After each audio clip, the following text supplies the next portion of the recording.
here's the deal. Perception is reality. And so when you look at the data that was provided in this poll, it talks about how people feel. And when people decide whether they're going to the poll or whether they're not going to the poll, it's all about how you feel in that moment. And so while the facts may not align with their feelings are dictating their reality. Their reality is that they said that they feel better or they felt better when Trump was in office.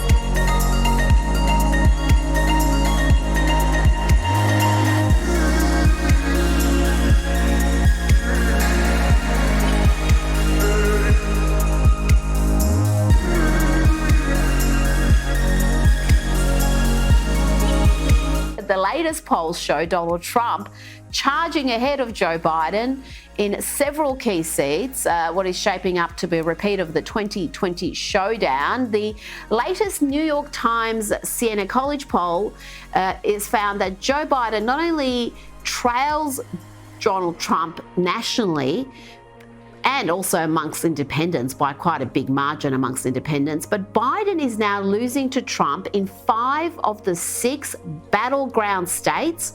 And as the New York Times notes, in a remarkable sign of a gradual racial realignment between the two parties, the more diverse the swing state, the further Mr. Biden was behind. And he led only in the whitest of the 6. We've been told for years that not only is Donald Trump unelectable, but minorities hate him.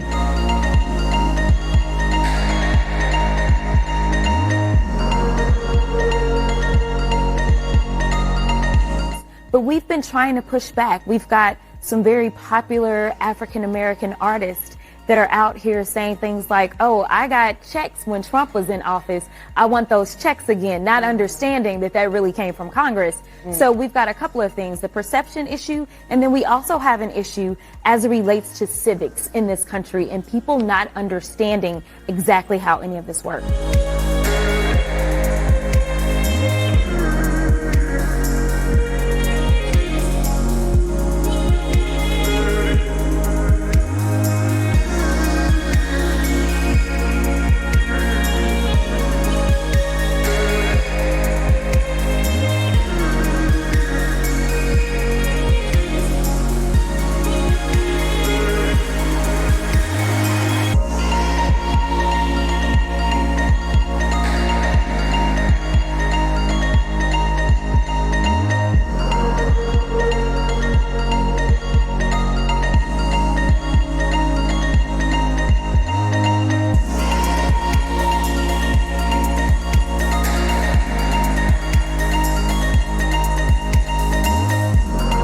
If you look at the broader realignment that has been happening in American politics, really kind of picking up in earnest in the 2016 election, the Democratic Party was used to operating for a solid 15 to 20 year period there from kind of the Bill Clinton presidency, certainly kind of reaching its apex during the Barack Obama presidency. They were used to operating where their coalition was essentially a coalition of the aggrieved. It was kind of an intersectional identity politics interest group coalition, with the exception of perhaps some overeducated, New York City, Upper West Side, New York Times reading liberal white PhDs. But with the exception of that, it was very much trying to kind of pick up a very high percentage of the black vote, very high percentage of the Hispanic vote, very high percentage of the illegal alien vote, to the extent that illegal aliens are voting, which they obviously should not be doing there. So anytime that you see one of these intersectional entities, these subgroups that are peeling away from the Democrats toward the Republicans, that is cause for absolutely massive concern for the Democratic Party. Black voters have been slowly, especially young black males under the age of 40. I think the percentage of those voters that Trump got in 2020 was over 20%, possibly as high as nearly 25% or so. Hispanic voters, based on all data that we've seen recently, look like they're going to be going even more towards Republicans now than they have been in the past.